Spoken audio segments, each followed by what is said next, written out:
হরে Krishna, Radhe Radhe friends. আপনারা সবাই কেমন আছেন? আশা করি খুব ভালো আছেন। তো আজকে আমি আমার ছোট্ট গোপাল সোনাকে সকাল থেকে একদম স্নান করানো এবং গোপালকে ভোগ দিয়ে আপনাদের সাথে শেয়ার করছি। আর এই দেখুন, আমি এখন আমার ছোট্ট গোপাল সোনাকে সুন্দর করে স্নান করিয়ে দিচ্ছি। তো আমি আমার গোপাল সোনাকে সুন্দর করে ফুল দিয়ে এবং তুলসী পাতা দিয়ে ওকে স্নান করাচ্ছি। আপনারা দেখতে থাকুন। গোপাল সোনা।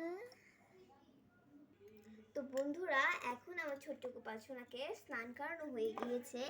এখন আমি আমার ছোট্ট গোপাল সোনাকে শৃঙ্গার করাবো। আপনারা দেখতে থাকুন আমাদের এই ছোট্ট মিনি ব্লগ। তো বন্ধুরা, এখন আমার ছোট্ট গোপাল সোনার স্নান করা এবং শৃঙ্গার করানো সব কিছুই হয়ে গিয়েছে। তো এখন আমি আপনাদের সাথে শেয়ার করব আমার ছোট্ট গোপাল সোনার সাজ এবং তাকে আজকে আমি কি প্রসাদ দিয়েছি সেটা আপনাদের সাথে আমি কিছুক্ষণ পর শেয়ার করছি। তো বন্ধুরা, এই দেখুন আজকে আমাদের ছাদে এতগুলো ফুল ফুটেছে। তো আমি এখন আমার ছোট্ট গোপাল সোনাকে এই ফুলগুলো দিয়ে এখন সুন্দর করে সাজিয়ে দিব। আপনারা দেখতে থাকুন। তো বন্ধুরা, এই দেখুন আমি এখন আমার ছোট্ট গোপাল সোনাকে খুব সুন্দর করে ফুল দিয়ে এখন সাজিয়ে দিয়েছি এবং আমি আমার অন্যান্য ঠাকুরদেরকেও খুব সুন্দর করে ফুল দিয়ে সাজিয়ে দিয়েছি। আপনারা এই যে দেখুন, আমার সকল ঠাকুরকে দর্শন করুন। এবার আপনাদের সাথে শেয়ার করব আমার গোপাল সোনাকে আমি আজকে কী ভোগ দিয়েছি। আপনারা দেখতে থাকুন। তো ফ্রেন্ডস, এই দেখুন আমি আজকে আমার গোপাল সোনা এবং সকল ঠাকুরকে আমি আজকে দিয়েছি আম। এই দেখুন, আর এবং আমার ছোট্ট গোপাল সোনাকেও দেখুন কত সুন্দর লাগছে, মিষ্টি লাগছে। তো আজকে আমি আমার ছোট্ট গোপাল সোনাকে দিয়েছি আম। তো আমি এখন আপনাদের সাথে শেয়ার করব আমি কিভাবে আমার ছোট্ট গোপাল সোনাকে আরতি করেছি।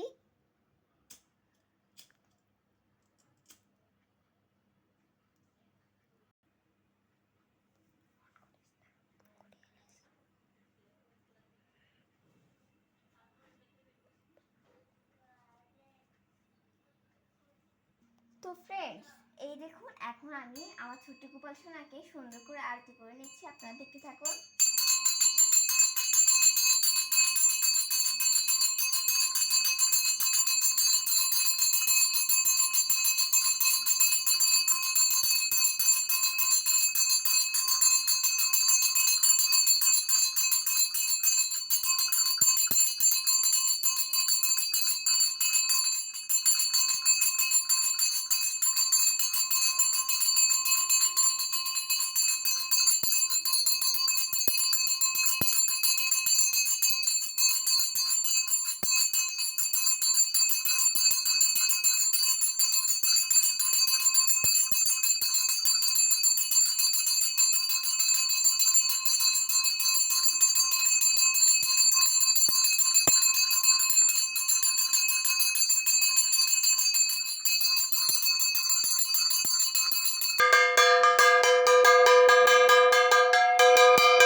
আপনাদের কাছে আজকে আমার এই ছোট্ট মিনি ব্লগটা কেমন লেগেছে আপনারা নিশ্চয়ই বলবেন, এবং আজকে আমার ছোট্ট গোপাল সোনাকে কেমন লাগছে সেটা অবশ্যই বলবেন। তো আজকের মতো আমাদের ব্লগটা এই পর্যন্ত। আপনারা নিশ্চয়ই লাইক, সাবস্ক্রাইব, কমেন্ট সব কিছু করবেন।